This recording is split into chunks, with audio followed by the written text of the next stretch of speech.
I'm back. I'll be reading chapter 24 of Harry Potter and the Order of the Phoenix.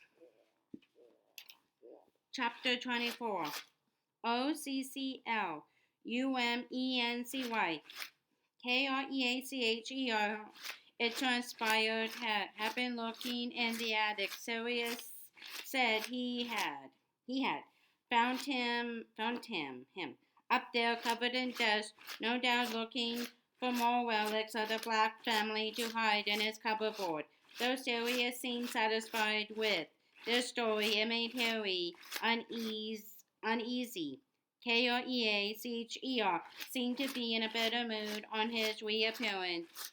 His bitter muttering had subsided somewhat, and he submitted to orders more doggedly than usual, though once or twice Harry caught the owl's help staring avidly at him, always looking quickly away when he saw that Harry had noticed. Harry did not mention his vague suspicions to Sirius, whose cheerfulness was evaporating fast now that Christmas was over. As the day of their departure back to Hogwarts drew nearer, he became more and more prone to what Miss Weasley called fits of the sullens, in which he would become TECITURN and grumpy, often withdrawing to Buckbeak's room for hours at a time. His gloom seeped through the house. His gloom seeped through the house, oozing under doorways like some noxious gas, so that all of them became infected by it. Harry did not want to leave Sirius all alone again with only KREACHER for company. In fact, for the first time in his life, he was not looking forward to returning to Hogwarts. Going back to school would mean placing himself once again under the tyranny of Dolores Umbridge, who had no doubt managed to force through another dozen degrees in the absence. Then there was no Quidditch to look forward to now that he had been banned. There was every likelihood that the burden of homework would increase as the exams drew even nearer. Dumbledore remained as remote as ever. In fact, if it had not been for the DA, Harry felt he might have gone to Sirius and begged him to let him leave Hogwarts and remain in Grimmauld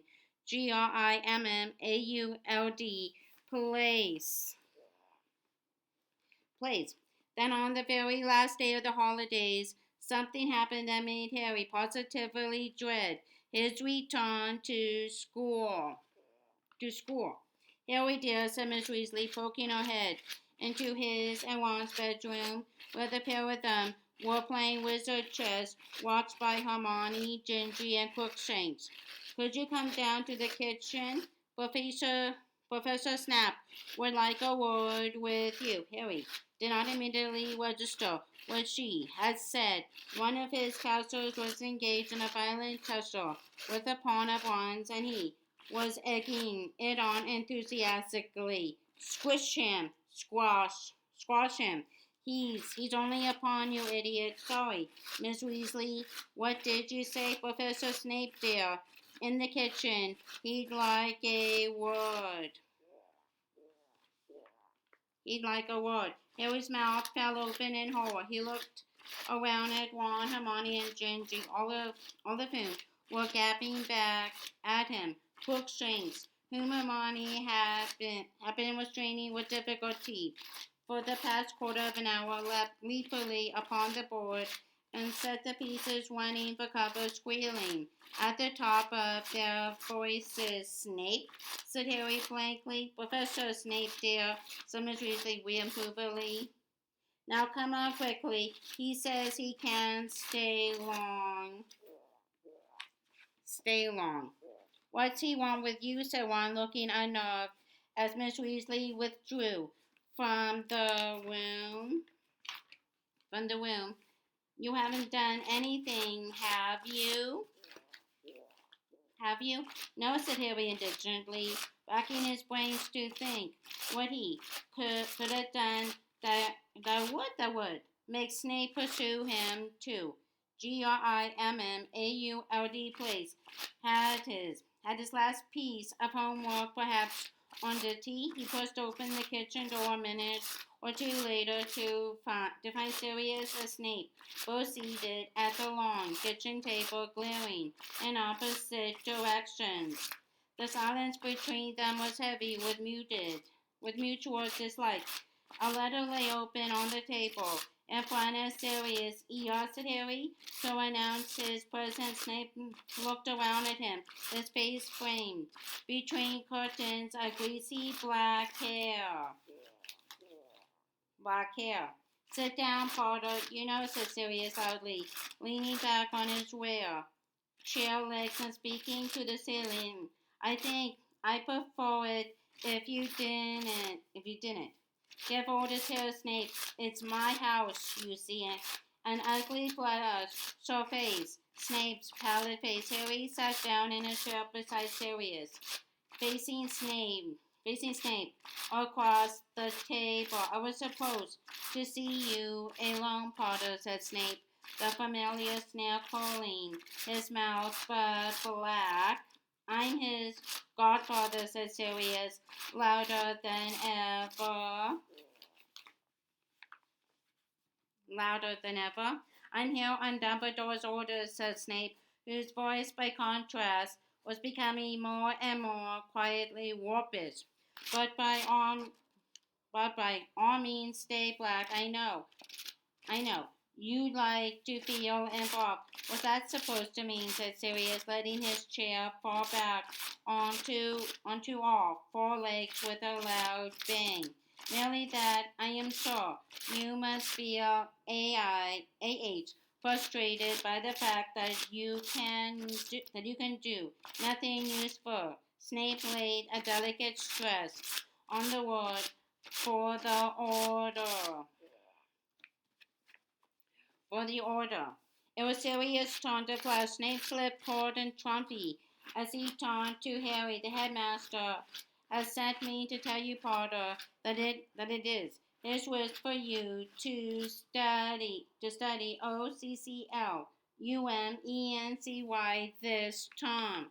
Study what? Said Harry blankly. Snape's sneer became more pronounced. OCCL UMENCY Potter, the magical defense of the mind against external penetration, an obscure branch of magic, but a highly useful one. Harry's heart began to pump very fast indeed. Defense against external penetration, but he was not being possessed. They had all agreed on that. Why do I have to study OCCLU thing? He blurted out. Because the headmaster thinks it a good idea, said Snape smoothly. You will receive private lessons once a week, but you will not tell anybody what you are doing, least of all Dolores Umbridge. You understand? You understand? Yes, said Harry. Who's going to be teaching me? Snape raised an eyebrow. I am, he said. Harry had the horrible sensation that his insides were melting. Extra lessons with Snape? What on earth had he done to deserve this? He looked quickly around at Sirius for support. Why can't Dumbledore teach Harry? Asked Sirius aggressively. Why you?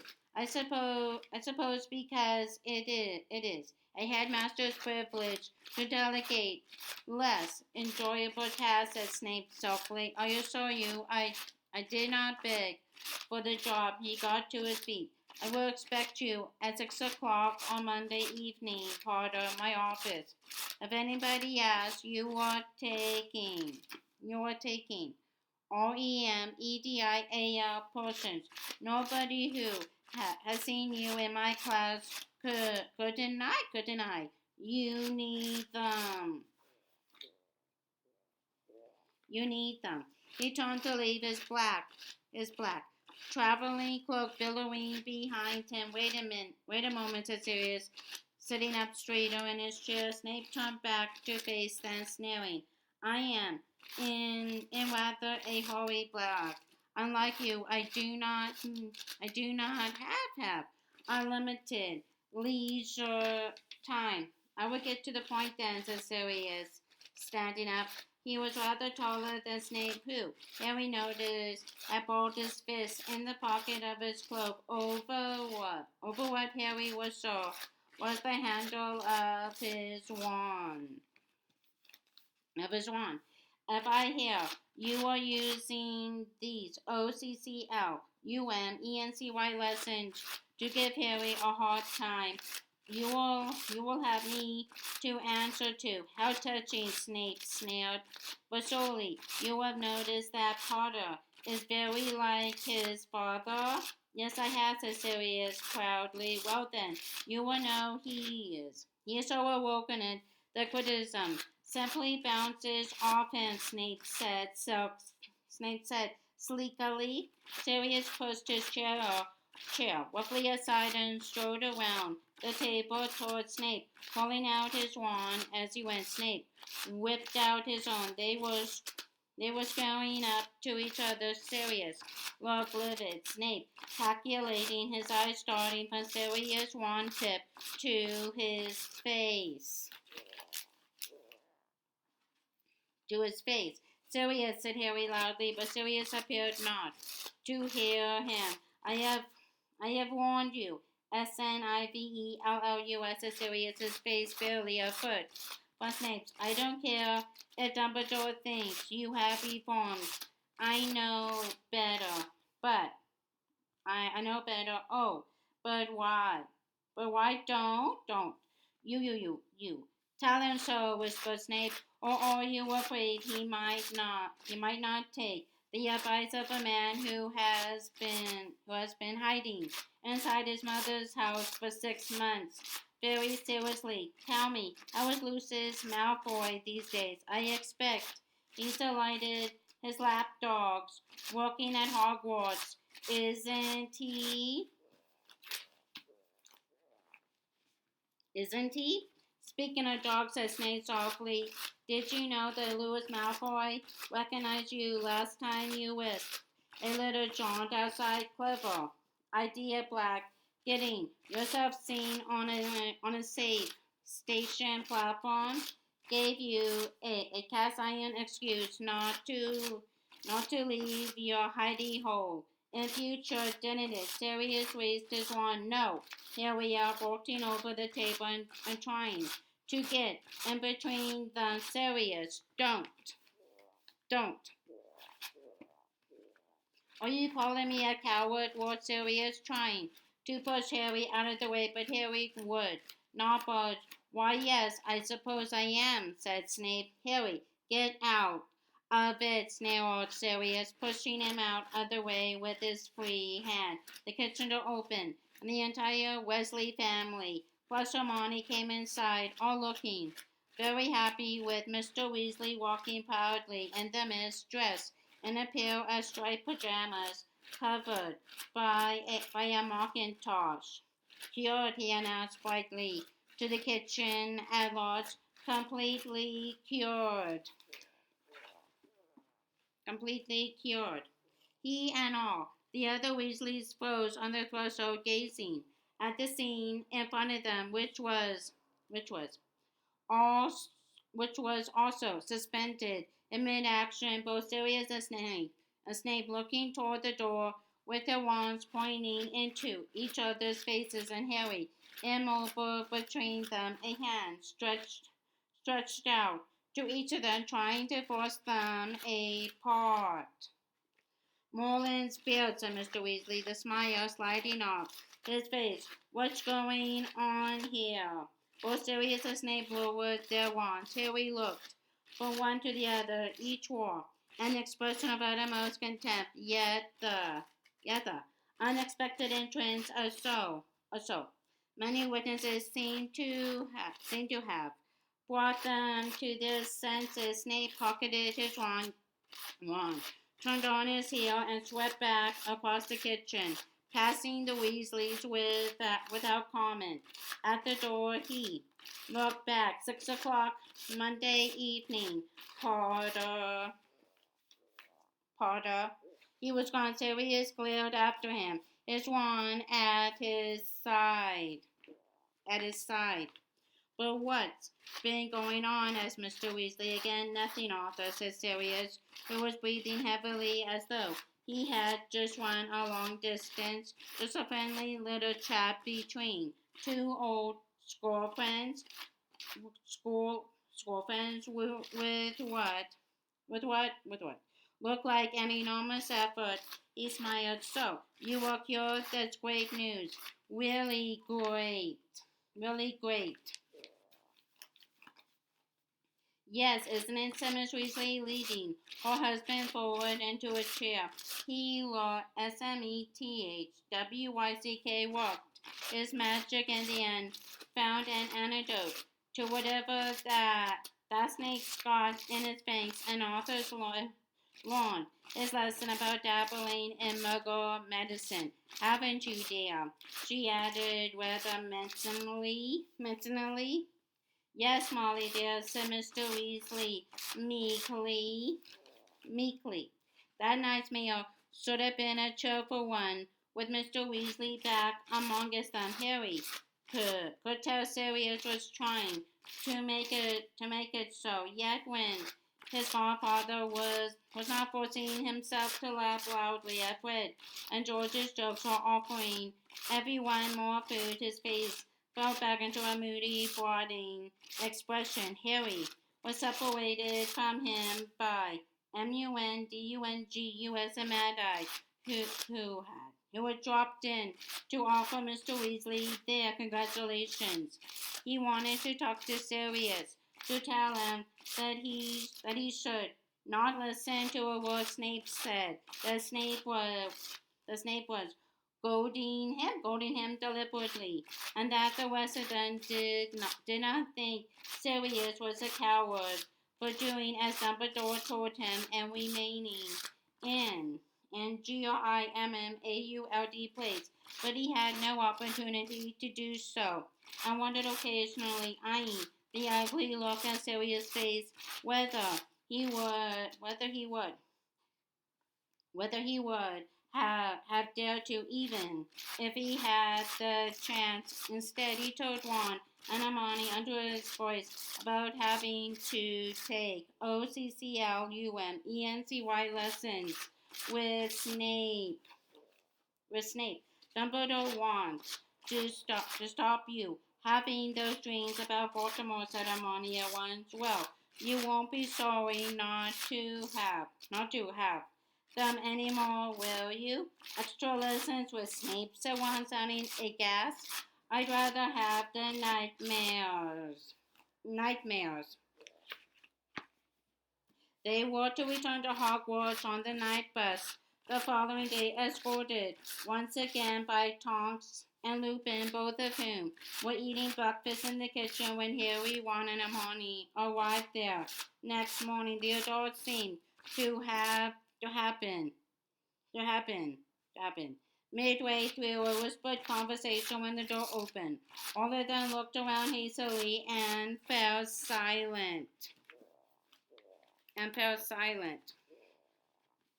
After a hurried breakfast, they put on jacket and straws against the chilly gray January morning. Harry had an unpleasant, constricted sensation in his chest. He did not want to say goodbye to Sirius. He had a bad feeling about this parting. He did not know when they would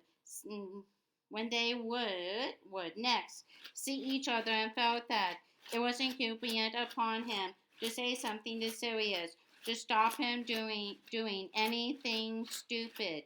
Harry was worried that Snape's accusation of cowardice had stung Sirius so badly he might even now be planning some foolhardy trip beyond.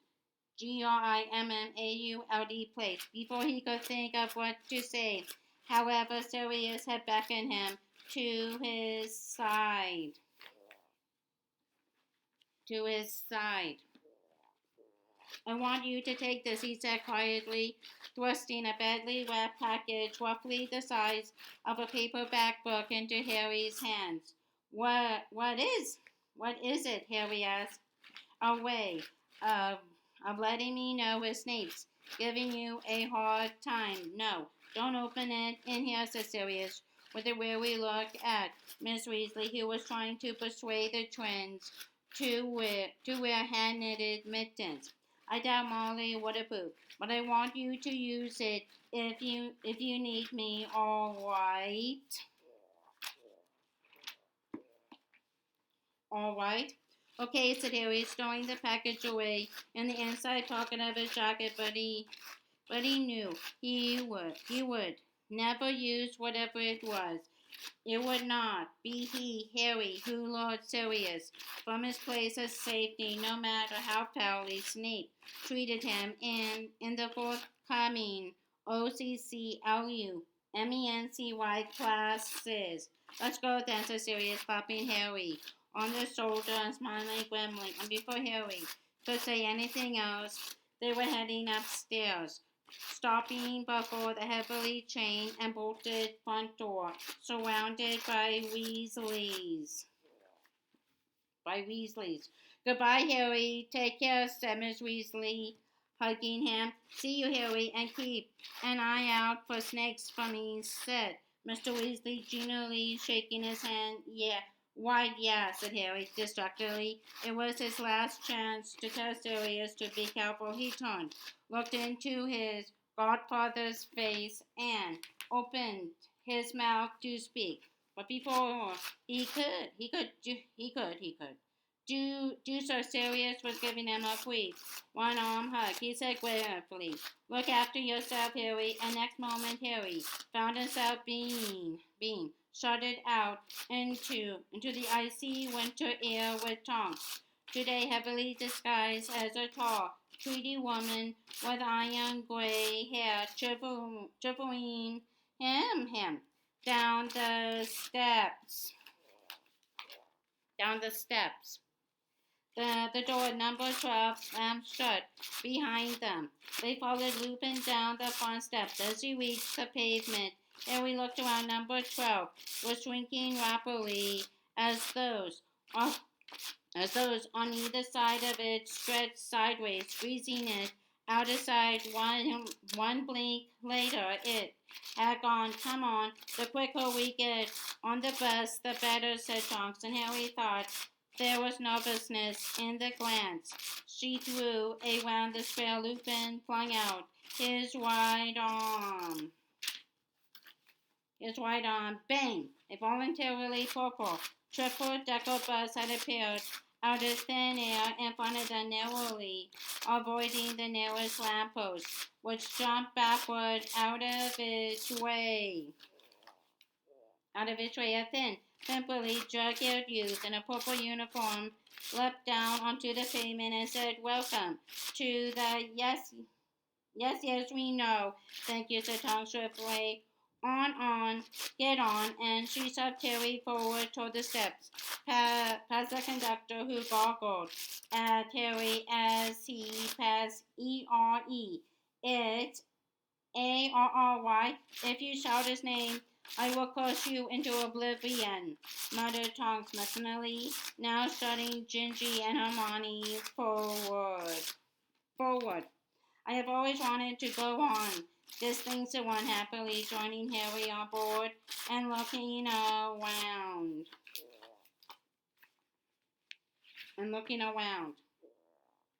It had been evening the last time Harry had traveled by night bus, and his 3 decks had been full of brass bedsteads. Now, in the early morning, it was cramped with an assortment of mismatched chairs grouped haphazardly around windows.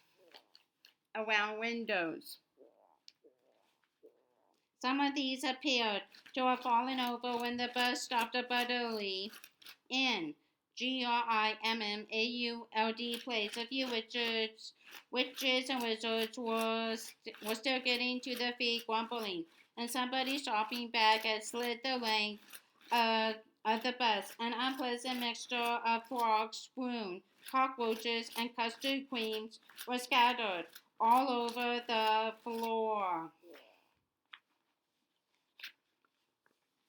All over the floor. Looks like we will have to split up, said Tonks briskly, looking around for empty chairs. Fred, George, and Gingy, if you just take those seats at the back, Remus can stay with you. Harry. Ron and Hermione proceeded up to the very top deck, where there were 2 chairs at the very front of the bus and 2 at the back. Stan Sunpike, the conductor, followed Harry and Ron equally to the back. Heads turned as Harry passed, and when he sat down, he saw all the faces flicked back to the front again. As Harry and Ron handed Stan 11 sickles each, the bus set off again, swaying ominously. It rumbled around Grimmauld Square, weaving in and off the pavement. Then, with another tremendous bang, they were all flung forward. Ron's chair toppled wide over, and Pigwidgeon, who had been on his lap, burst out of his cage and flew twittering widely up to the front of the bus, where he fluttered down upon Hermione's shoulder instead. Harry, who had narrowly avoided falling by seizing a counter bracket, looked out of the window. They were now speeding down what appeared to be a motorway. Just outside BIRMINGHAM, said Stan happily, answering Harry's unasked question as Ron struggled up from the floor. You keeping well then, ARRY? I seen your name in the paper loads over the summer, but it won't never. NUFFINK, very nice. I said to ERN, I said E. Didn't seem like another when we met him. Just goes to so, done it. He handed over the tickets and continued to gaze enthralled at Harry. Apparently Stan did not care how nutty somebody was if they were famous enough to be in the paper. The night bus swayed alarmingly, overtaking a line of cars on the inside. Looking toward the front of the bus, Harry saw Hermione cover her eyes with her hands. Pigwidgeon, still swaying happily, on her shoulder.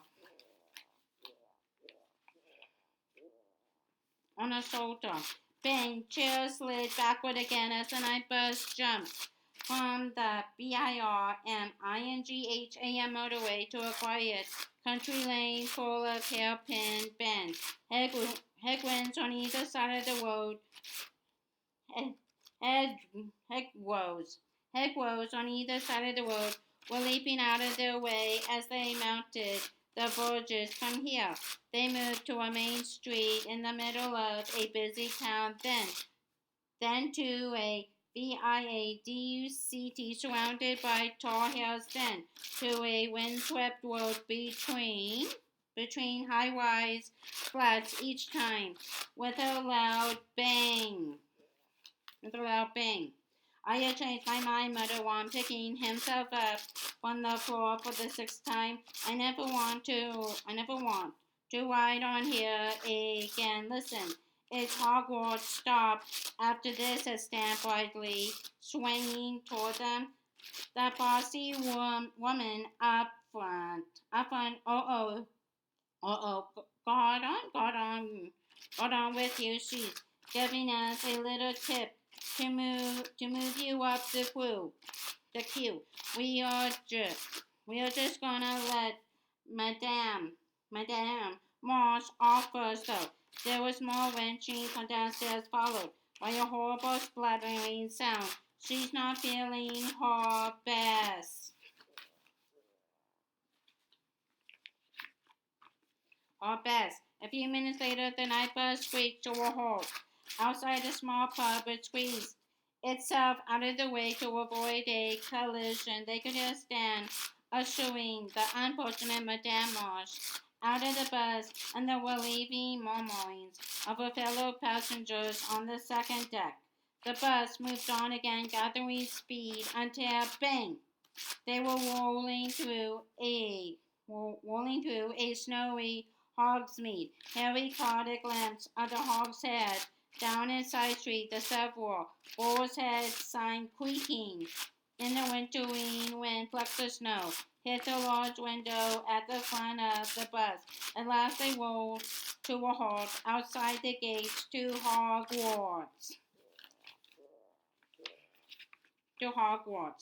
Lupin and Tonks helped them off the bus with their luggage and then got off to say goodbye. Harry glanced up at the 3 decks of the night bus and saw all the passengers staring down at them, noses flat against the windows. You will be safe once you're in the ground, said Tonks, casting a careful eye around at the deserted road. Have a good time, okay? Look after yourself, said Lupin, shaking hands all round and reaching Harry last. And listen, he lowered his voice. Why are the rest of them exchanged? Last minute goodbyes with Tonks. Harry, I know you. Don't like Snape, but he is a superb. OCCLUMENS, and we all, serious included, want you to learn to protect yourself. So work hard, all right? Yeah, all right, said Harry heavily, looking up into Lupin's maturely lined face. See you then. The 6 of them struggled up the slippery drive toward the castle, dragging their trunks. Hermione was already talking about knitting a few elf hats before bedtime. Harry glanced back when they reached the oak front doors. The night bus had already gone anyhow, which, given what was coming the following day, that he was still on board. Harry spent most of the next day dreading the evening. His morning potions lesson did nothing to dispel his trepidation, as Snape was as unpleasant as ever, and Harry's mood was further lowered by the fact that members of the DA were continually approaching him in the quarters between classes, asking hopefully whether there would be a meeting that night. I will let you know when the next one is, Harry said over and over again, but I can't do it tonight. I have got to go to OREMEDIA potions. You take OREMEDIA potions? Asked as ZACHARIAS Smith, SUPERCILIOUSLY, having cornered Harry in the entrance hall after lunch. Good Lord, you must be terrible. Snape doesn't usually give extra lessons, does he?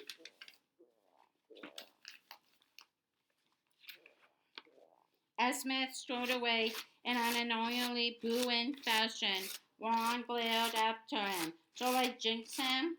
I can still get him from here, he said, raising his wand and taking aim between Smith's shoulder blades. Forget it, said Harry dismally. It's what everyone's going to think, isn't it? That I am really STUP. Hi, Harry, said a voice behind him. He turned around and found Cho standing there. Oh, said Harry, as his stomach leapt uncomfortably high. We will be in the library, Harry, said Hermione firmly.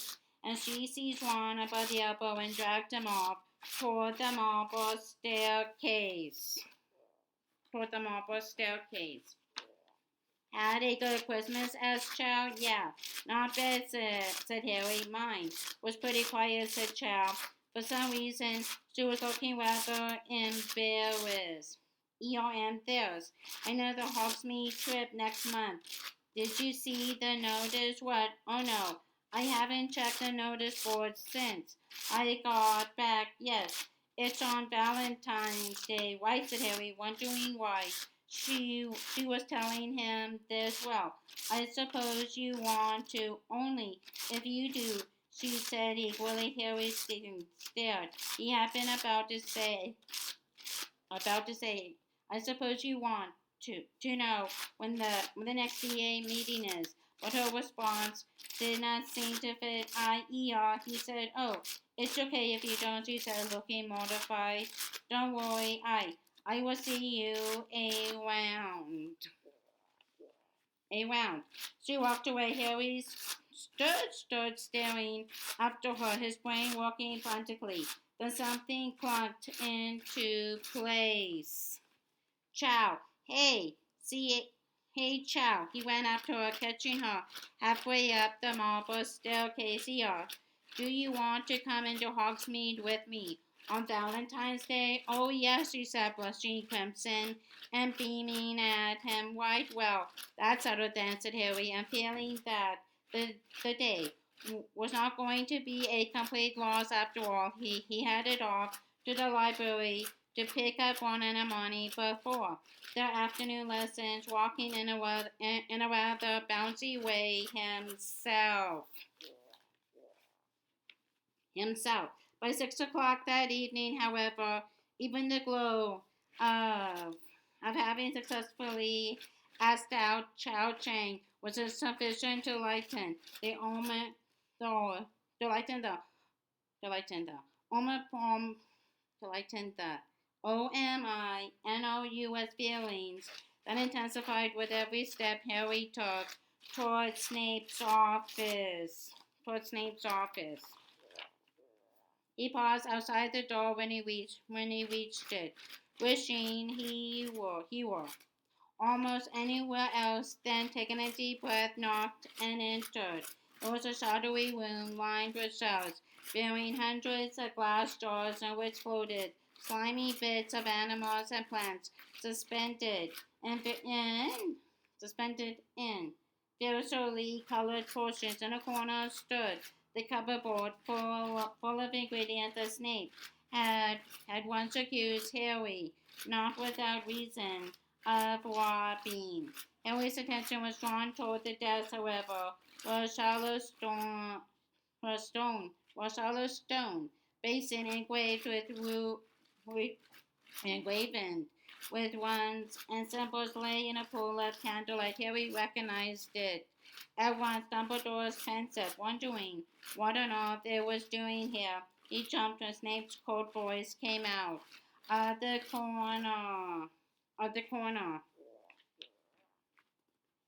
Shut the door behind you, Potter. Harry did as he was told with a horrible feeling that he was imprisoning himself as he did so. When he turned back to face the room, Snape had moved into the light and was pointing silently at the chair opposite his desk. Harry sat down, and so did Snape, his cold black eyes fixed unblinkingly upon Harry, dislike etched in every line of his face.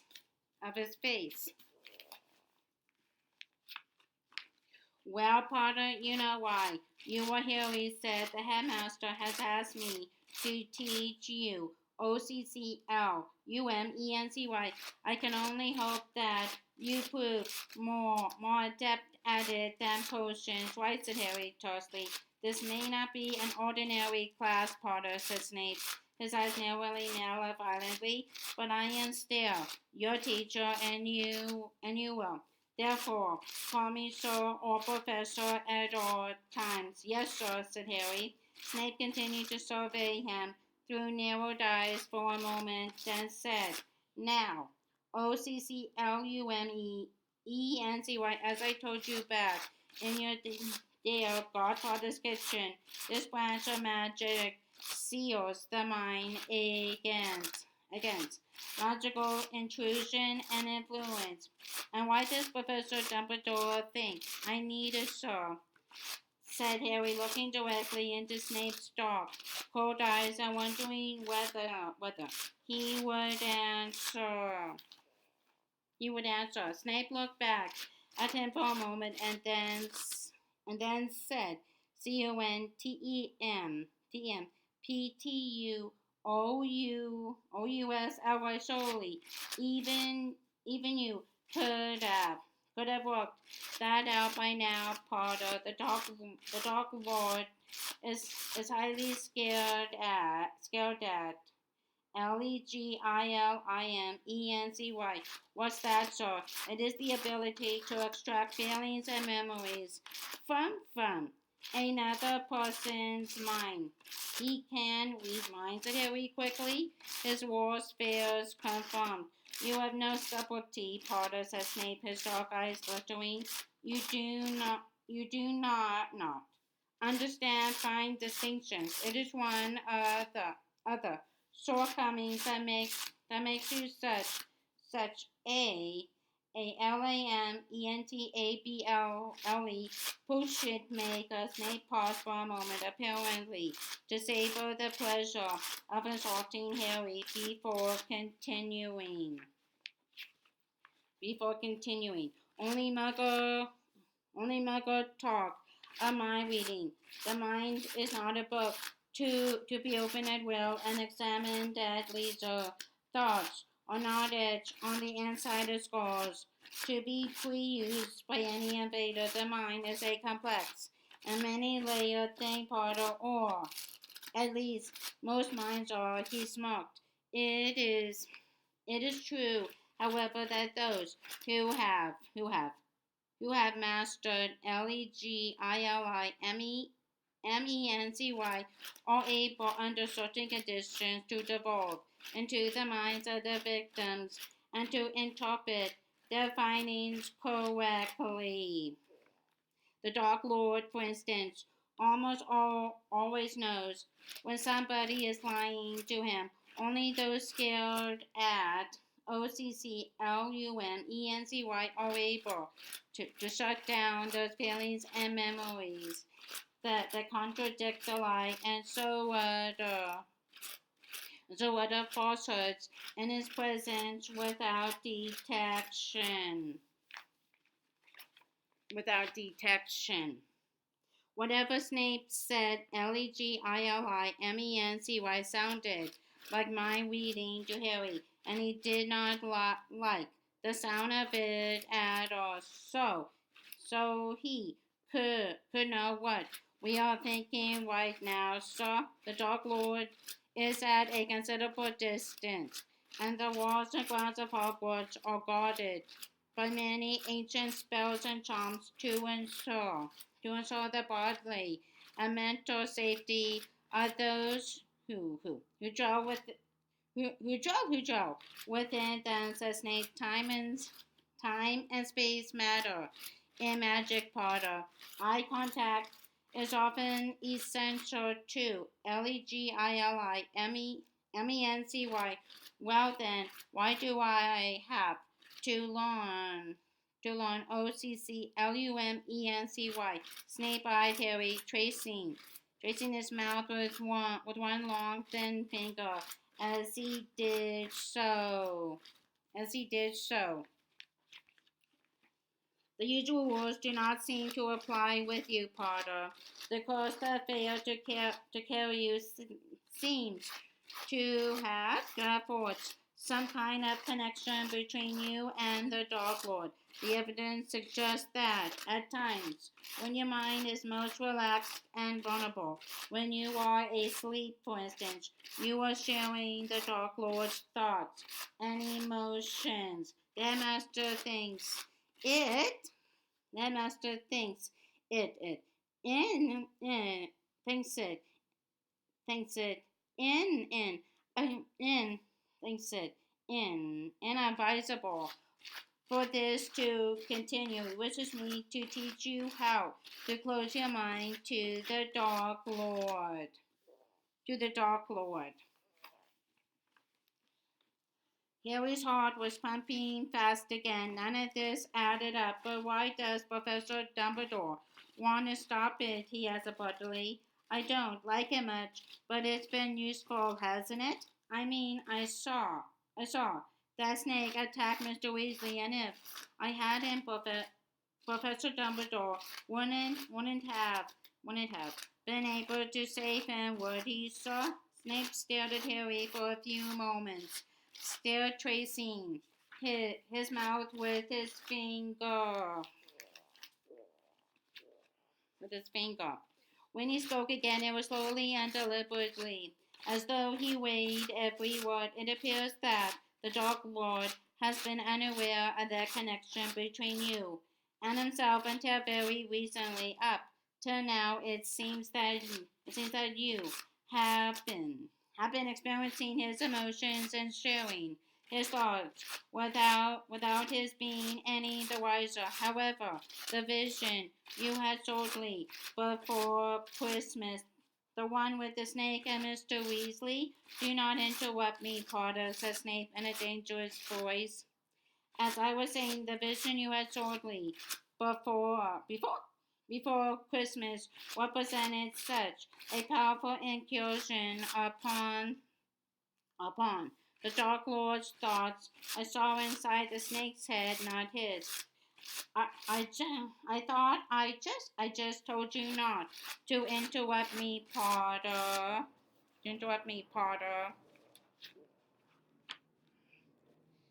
But Harry did not care what Snape was angry at. At last he seemed to be getting to the bottom of this business. He had moved forward in his chair so, without realizing it, he was perched on the very edge, tense, as though poised for a fight. How come I saw through the snake's eyes if it's Voldemort's thoughts I am sharing? Do not say the Dark Lord's name, spat Snape. There was an nasty silence. They glared at each other. Across the pensip, Professor Dumbledore says his name, said Harry quietly.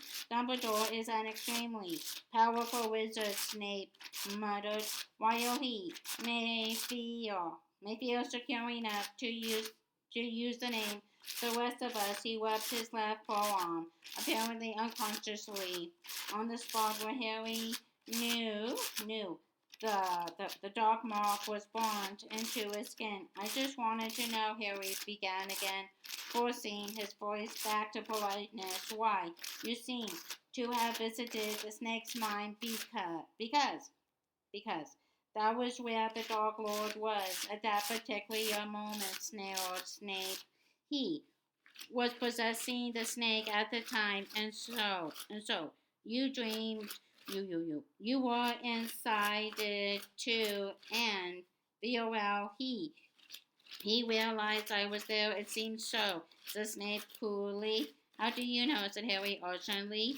Is this just Professor Dumbledore's guessing, or I told you, said Snape, which did in his chair, his eyes lit to call me sir.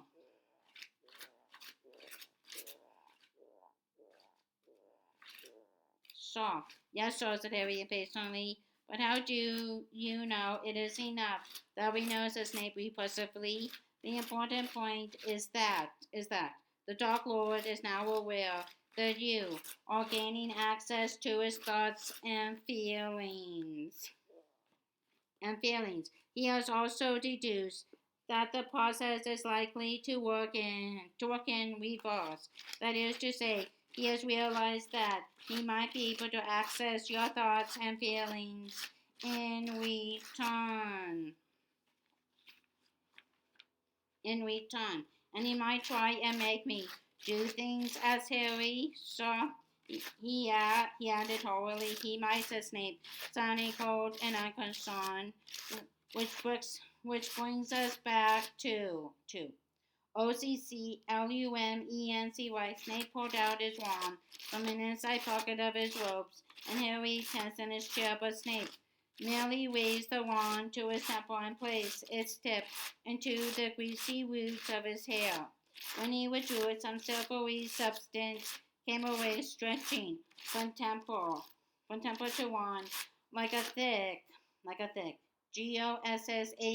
strand, which broke as he pulled the wand away from it and fell gracefully into the pensive, where it rolled silvery white, neither gas nor liquid.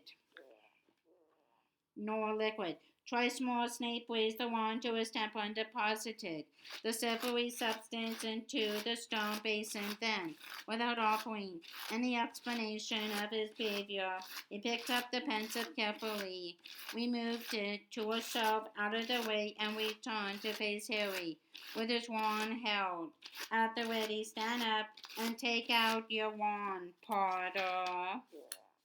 Potter. Harry got to his feet, feeling nervous. They faced each other with a desk between them. You may use your wand to attempt to disarm me or defend yourself in any other way you can think of, said Snape. And what are you going to do? Harry asked. Eyeing Snape's wand apprehensively.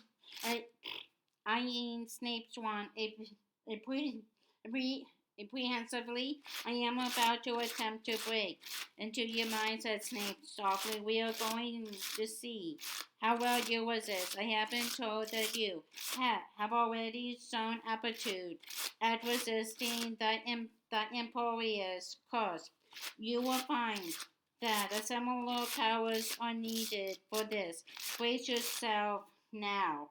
Legillimenes, Snape had struck before Harry was ready, before Harry had even begun to summon any force of resistance. The office swarm in front of his eyes at Venice, image after image, was racing through his mind like a flickering film. So quiet it blinded him to his surroundings.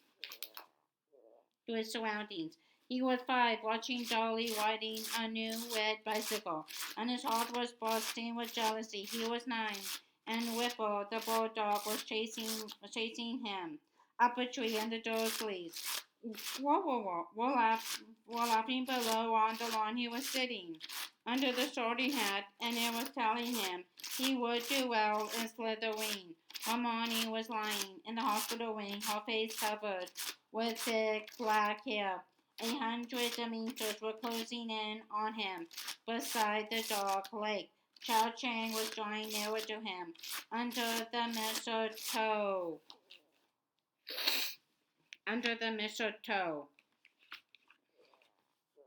No, said a voice in Harry's head as the memory of Cho drew nearer. You were not watching that. You were not watching it. It's private. He felt a sharp pain in his knee. Snape's office had come back into view, and he realized that he had fallen to the floor. One of his knees had collapsed painfully with the leg at Snape's desk. He looked up at Snape, who had lowered his wand and was rubbing his wrist. There was an angry wear there like a scorch mark. Did you mean to produce a stinging hex? Asked Snape crudely. No, said Harry bitterly, getting up from the floor. I thought not, said Snape, watching him closely. You let me get in too far. You lost control. Did you see everything I saw? Harry asked, unsure whether he wanted to hear the answer. Flashes of it, said Snape, his lips coldly. To whom did the dog belong? My Aunt March, Harry muttered, hating Snape. Well, for a first attempt that was not as poor as it might have been, said Snape, raising his wand once more. You managed to stop me eventually, though you wasted time and energy shouting. You must remain focused. Repel me with your brain, and you will not need to resort to your wand. I am trying, said Harry angrily, but you are not telling me how. Manners, Potter, said Snape dangerously. Now I want you to close your eyes. to close your eyes. Harry threw him a filthy look before doing as he was told. He did not like the idea of standing there with his eyes shut while a Snape faced him carrying a wand. Clear your mind, Potter, said Snape's court voice. Let go of all emotion. But Harry's anger at Snape continued to pound through his veins like venom. Let go of his anger? He could as easily detach his legs. You are not doing it, Potter. You will need more discipline than this. Focus now. Harry tried to empty his mind. Try not to think or remember or feel. Let's go again. On the count of 3. 1, 2, 3. Legilimen's. MENS. A great black dragon was rearing in front of him. His father and mother were waving at him out of an enchanted mirror. Cedric Diggory was lying on the ground with blank eyes, staring at him.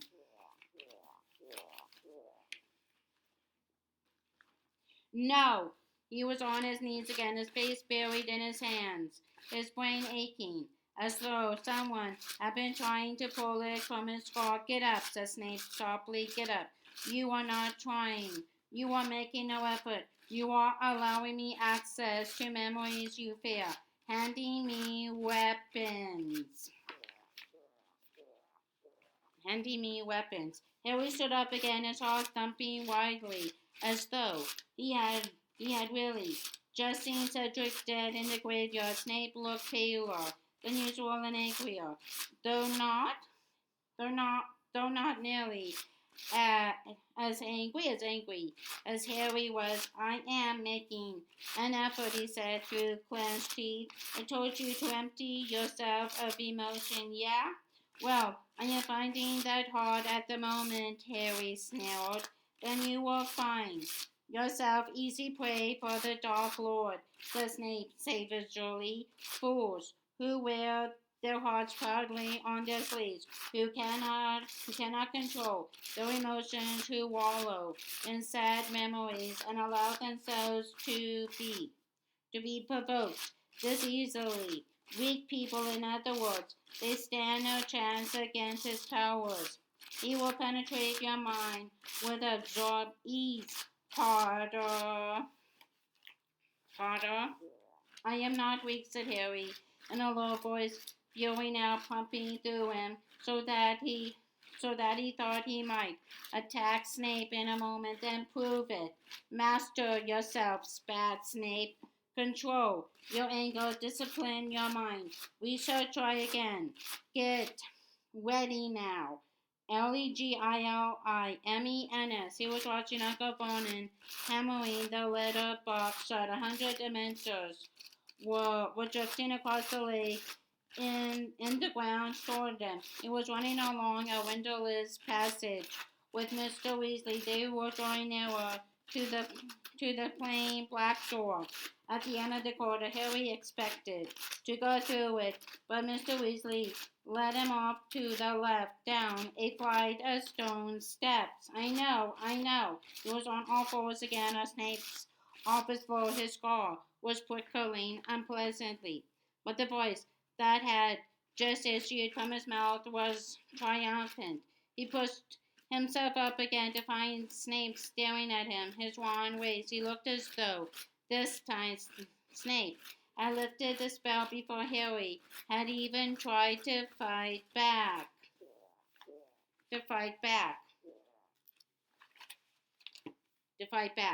What happened then, Potter? He asked, eyeing Harry intently. I remembered, Harry panted. I just realized. Realized what? Asked Snape softly. Harry did not answer at once. He was still savoring the moment, a blinding realization, as he wiped his forehead. He had been dreaming about a windowless corridor ending in a locked door for months without once realizing that it was a real place. Now seeing the memory again, he knew that all along he had been dreaming about the quarter down which he had won with Mr. Weasley on the 12th of August as they hurried to the courtrooms in the ministry. It was the corridor leading to the Department of Mysteries, and Mr. Weasley had been there the night that he had been attacked by Voldemort's snake. He looked up at Snape. What's in the Department of Mysteries? What did you say? Snape asked quietly, and Harry saw with deep satisfaction that Snape was unnerved. I said, what's in the Department of Mysteries, sir, Harry said. And why, said Snape slowly, would you ask such a thing? Because, said Harry, watching Snape's face closely, that quarter I have just seen, I have been dreaming about it for months. I have just recognized it. It leads to the Department of Mysteries, and I think Voldemort wants something fun. I have told you not to say the Dark Lord's name. They glared at each other. Harry's jaw stirred again, but he did not hear Snape looked irritated. When he spoke again, he sounded as though he was trying to appear cool and unconcerned.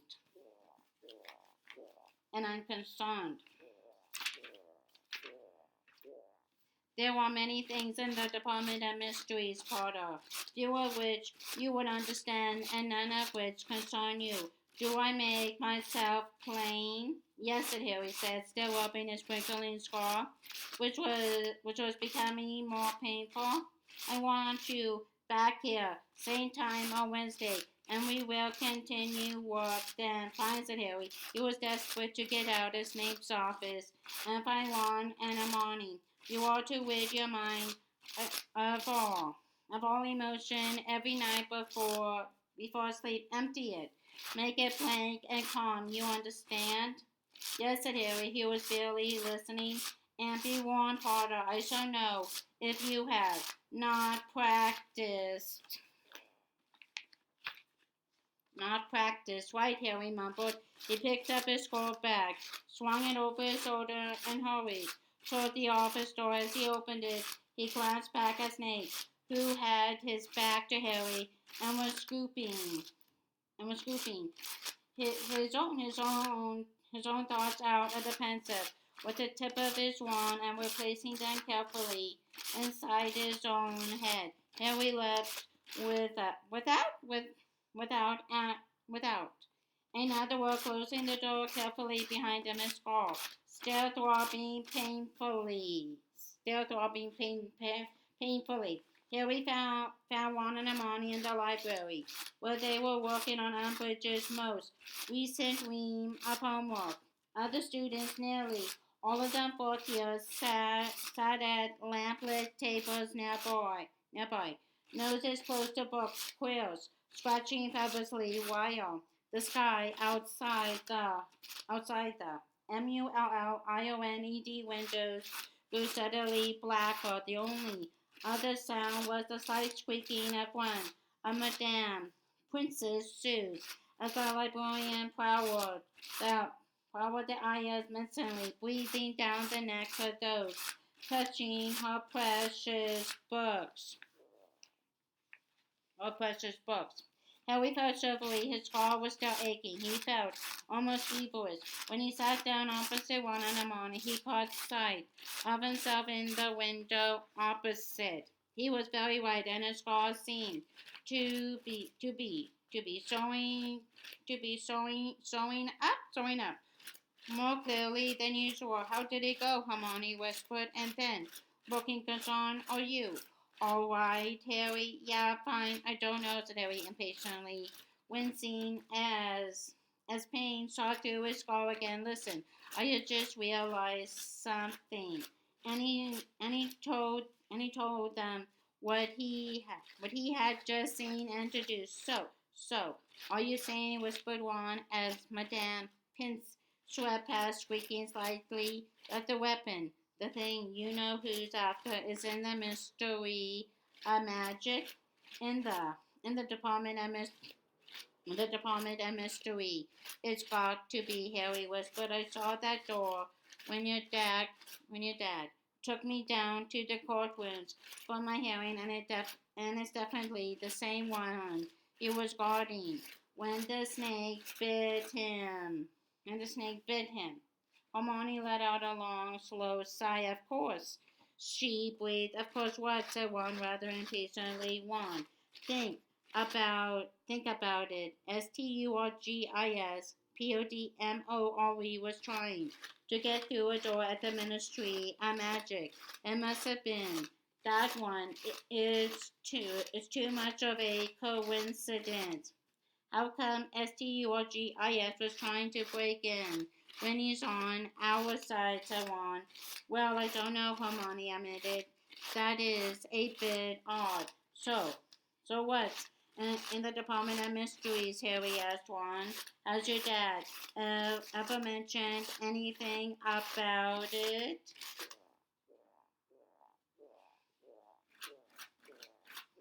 Anything about it? I know. They call the people who walk in there unspeakable, so on, frowning because no one really seems to know what they do in there. Weird place to have a weapon. You have a weapon. It's not weird at all. It makes perfect sense, said Amani. It will be something top secret that the ministry has been developing. I expect. Harry, are you sure you are all right? All right.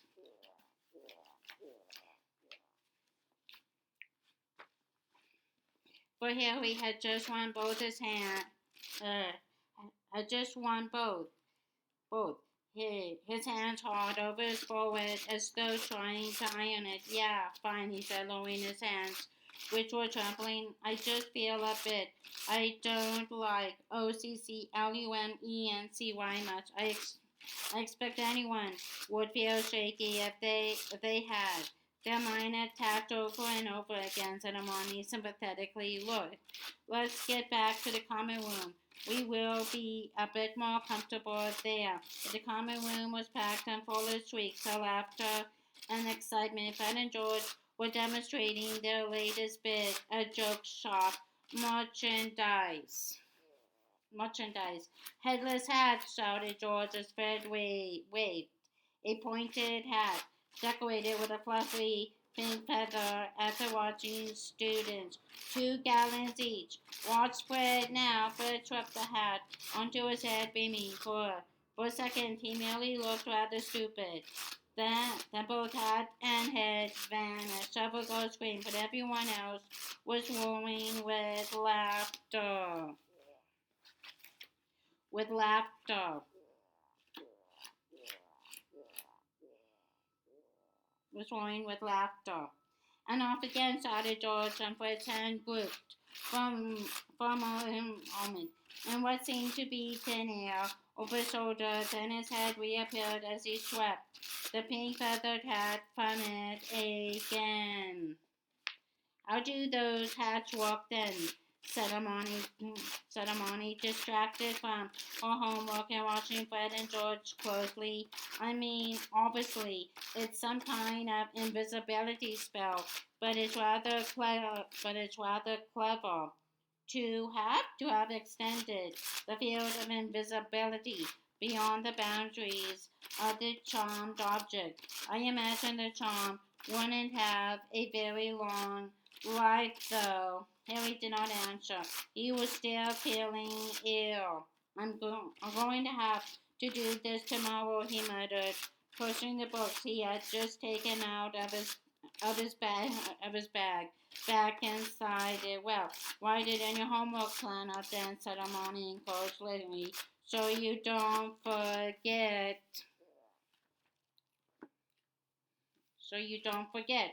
Harry and Ron exchanged looks as he reached into his bag, withdrew the planner, and opened it thankfully.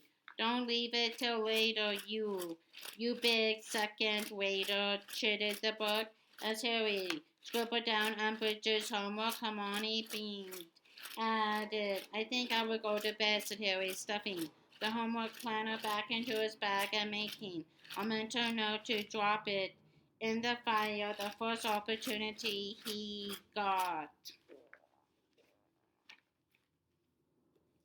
He walked across the common room, dodging George, who tried to put a headless hat on him, and reached the peace and cool of the stone staircase to the boys' dormitories. He was feeling sick again, just as he had the night he had the vision of the snake, but thought that if he could just lie down for a while, he would be all right. All right, he opened the door of his dormitory and was one step inside it when he experienced pain so severe he thought that someone must have sliced into the top of his head. He didn't know where he was, whether he was standing or lying down. He did not even know his own name. His own name. Maniacal laughter was ringing in his ears. He was happier than he had been in a very long time, jubilant, ecstatic, triumphant. A wonderful, wonderful thing had happened. Harry! Someone had hit him around the face. The insane laughter was punctuated with the quiet pain. The happiness was draining out of him, but the laughter continued. Well, but the laughter continued. He opened his eyes, and as he did so, he became aware that the wild laughter was coming out of his own mouth. The moment he realized this, it died away. Harry lay panting on the floor, staring up at the ceiling, the scar on his forehead throbbing horribly. Ron was bending over him, very worried. Looking very worried. What happened? He said. I don't know, Harry gasped, sitting up again. He's really happy. Really happy. You know who is? Something good's happened, mumbled Harry. He was shaking as badly as he had done after seeing the snake attack Mr. Weasley. In fact, very sick. Something he's been hoping for. Been hoping for. The words came. Just as they had back in the Gryffindor changing room as though a stranger was speaking through was speaking through was speaking them through Harry's mouth. Yet he knew they were true. He took deep breaths, willing himself not to vomit all over Ron. He was very glad that Dean and Seamus were not there to watch this time. Hermione told me to come and check on you, said Ron, in a low voice, helping Harry to his feet. She says your defenses will be low at the moment. After Snape's been fiddling around with your mind still. I suppose it will help in the long run, won't it? He looked doubtfully at Harry as he helped him toward bed. Harry nodded without any conviction and slumped back on his pillows, aching all over from having fallen to the floor so often that evening. His skull still prickling painfully. He could not help feeling that his first foray into OCCLUNENCY had weakened his mind's resistance rather than stretching it. And he wondered with a feeling of great trepidation what had happened to make Lord Voldemort the happiest he had been in 14 years. In 14 years. Okay, that's the end of chapter 24. Okay, bye-bye.